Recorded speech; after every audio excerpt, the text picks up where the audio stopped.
Tuning friends, आज मैं आपसे बात करूंगा कि किस तरह से कोई ट्रांसमीटर सिग्नल को हम पीएलसी में स्केलिंग करते हैं, कैसे उसके कनेक्शन करते हैं और किस तरह से उसकी वैल्यू जो है एचएमआई में भी दिखाया जाता है, वो उसके बारे में हम बात करेंगे। तो फ्रेंड्स, ये हमारा टेम्परेचर ट्रांसमीटर है। इसका आप डिटेल देखिए यहाँ पे। पहले हम इंस्ट्रूमेंट के बारे में यहाँ डिटेल दिखाएंगे आपको। यहाँ ध्यान से देखिए, ये जो डिटेल है फ्रेंड्स, ये 0 to 100 डिग्री सेंटीग्रेड का, और इसका जो है 4 to 20 मिली एम्पियर स्केलिंग है। ये 4 वायर का हमारा ट्रांसमीटर है फ्रेंड्स। हम आपको ड्राइंग में दिखाएंगे किस तरह से कनेक्शन किया हुआ है। फ्रेंड्स, ये हमारा ये ड्राइंग है। यहाँ पे आप देखिए, एक क्लीन ऑयल टैंक है, इसके लिए टेम्परेचर ट्रांसमीटर यूज हुआ है PM901, और इसका जो एड्रेस है PIW1136 है। यहाँ पे आप देखिए। अब हम आपको दिखाएंगे कि हार्डवेयर में किस तरह से इसका स्केलिंग करना है। 4 to 20 मिली एम्पियर का है, तो क्या होना चाहिए 4 वायर में। फ्रेंड्स, इसका जो सिग्नल है ये हमारा RIO3 में आ रहा है, और इसका जो AI मॉड्यूल है, जैसे हमने आपको बताया 1136 ये एड्रेस था, तो ये AI 12 बिट का ये मॉड्यूल है, इसमें आया हुआ है। इसमें हम स्केलिंग दिखाएंगे। ये 8 बिट का है, मतलब 8 AI सिग्नल आ सकता है। तो 32 से 46 में आपका देखना है कि 36 जो आपका है वो किस में आएगा। तो 2 और 3 वाला जो बिट है ये 36 में आएगा। तो यहाँ पे जो मेजरिंग टाइप है, देखो 4 वायर का यहाँ आपको करना है। करंट फॉर्म में 4 वायर ट्रांजिस्टर है, इसलिए यहाँ सिलेक्शन 4 वायर होगा। अगर 2 वायर का है तो 2 वायर में होगा। रजिस्टर है तो इसमें रहेगा। ये हमारे ऑप्शंस हैं। तो 4 DU में है, तो 4 DU यहाँ पे आपको करना पड़ेगा। और ये 4 to 20 मिली एम्पियर आ गया। अगर यहाँ पे 2 DU करेंगे 4 to 20 रहेगा, लेकिन 2 वायर सिस्टम हो जाएगा। तो हमारा सिस्टम 4 वायर है, इसलिए हम इसको 4 वायर में रखेंगे।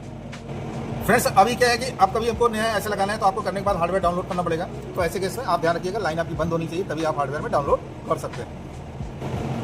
अभी फ्रेंड्स, आपको हम यहाँ दिखा रहे हैं कि प्रोग्राम में किस तरह से इसका स्केलिंग किया हुआ है। तो हमारा जो काउंट था, हमने बताया AI जो है 12 बिट का है, तो उसके साथ जो काउंट मैक्सिमम काउंट आता है 2768 का आता है। ठीक है फ्रेंड्स, तो जो स्केलिंग होगी 0 से 27648 का किया गया है। तो अभी 4 मिली एम्पियर जब आएगा तो यहाँ पे 0 काउंट आएगा, और 20 मिली एम्पियर जब आएगा तो उस समय आपका मैक्सिमम काउंट आता है, मतलब 100% इसकी स्केलिंग में आएगा।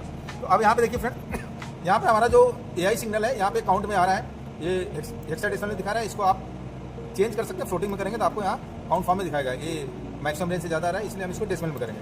तो डेसिमल में करेंगे तो यहाँ पे काउंट देखिए, यहाँ पे देखिए फ्रेंड्स, आपका जो काउंट आ रहा है 1 to 8 या 13,000 इतना करीब आ रहा है। ठीक है फ्रेंड्स, अब इसको क्या करेंगे, यहाँ पे इसको इंटीजर में बदला है, और इंटीजर को फिर क्या किया है, यहाँ पे कन्वर्टर लगा करके रियल में बदला गया है। यहाँ पे आप देखिए रियल में बदला गया है, और फिर यहाँ पे एक लिमिटेड लगाया हुआ है कि इस रेंज से ज़्यादा अगर हमारी वैल्यू आती है तो ये क्या होगा कि आपका उससे ज़्यादा वैल्यू शो नहीं करेगा। तो ये आपका जो मैक्सिमम काउंट है, यहाँ पे आप देखिए, इसको मैं रिप्रेजेंट फॉर्म चेंज कर देता हूँ, तो थोड़ा सा आसानी हो जाएगा। यहाँ पे हम ऑटोमेटिक इसको ले लेंगे। ठीक है फ्रेंड्स, तो यहाँ पे आप देखिए, ये जो है 27648 मैक्सिमम वैल्यू है, और 0 इसके ज़्यादा एक वैल्यू आएगा नहीं। यहाँ पे जब आने के बाद यहाँ पे हम क्या करेंगे, डिवीजन किया है। डिवीजन किया है तो इसको क्या पॉइंट मिलाया है। डिवीजन मैक्सिमम काउंट से जब करेंगे तो उसका परसेंटेज आएगा 46, और 46 को हमारा स्केलिंग जो है 100 डिग्री है, तो 100 डिग्री इससे मल्टीप्लाई करेंगे तो ये 100 के फॉर्म में 46 डिग्री टेम्परेचर यहाँ पे आ गया फ्रेंड्स। क्योंकि हमारा जो इंस्ट्रूमेंट का रेंज है 0 to 100 है, इसलिए 100 से इसको हमने यहाँ पे मल्टीप्लाई कर दिया। काउंट से डिवाइड करने पे इसका उतना परसेंट आ जाएगा। 100 से जब इसमें मल्टीप्लाई करेंगे तो उसकी वैल्यू आ जाएगी। तो अभी हमारा जो क्लीन टैंक ऑयल का जो टेम्परेचर है वो 46 डिग्री दिखा रहा है। अब इस 46 डिग्री में हमारा मैक्सिमम अलार्म वगैरह कमाना चाहिए। हमने 70 डिग्री का लिया हुआ है, 70 डिग्री से ऊपर आएगा तो ये अलार्म यहाँ पे आ जाएगा। अब फ्रेंड्स, आपको दिखाएंगे ये जो है कैसे HMI में दिखाया जाता है। फ्रेंड्स, यहाँ पे देखिए, ये जो है क्लीन ऑयल टैंक का यहाँ टेम्परेचर दिखाया जा रहा है 46.8 डिग्री सेंटीग्रेड। अब हम आपको दिखाएंगे INCC में किस तरह से इस टैग को हम यहाँ पे चेक करेंगे कि यहाँ पे कैसे वैल्यू आ रही है। तो इसको हम क्या करेंगे, इसको INCC में एडिट पेज मोड में देंगे। यहाँ पे हम इसको बंद कर देते हैं फ्रेंड्स। पहले इस पेज का हम नाम जानेंगे, क्या पेज का नाम है। यहाँ पे देखिए 13 आवर्स कूलेंट 1 PDL है। इस पेज का आपको नाम पता होना चाहिए। अभी हम क्या करेंगे फ्रेंड्स, यहाँ पे जाएंगे ग्राफिक्स डिजाइन में, यहाँ पे 13 आवर्स कूलेंट 1 PDL, ये देखिए यहाँ पे ये यहाँ लिखा हुआ है। इसको हम ओपन करेंगे फ्रेंड्स। से टेम्परेचर कटाएगा, यहाँ पे हम इसको प्रॉपर्टी में जाएंगे, आउटपुट में जाएंगे, ये वैल्यू है फ्रेंड्स। इसको हम यहाँ पे टैग को कॉपी करेंगे। कॉपी करके फ्रेंड्स यहाँ पे हम फिर आपका इसमें टैग मैनेजमेंट में जाएंगे,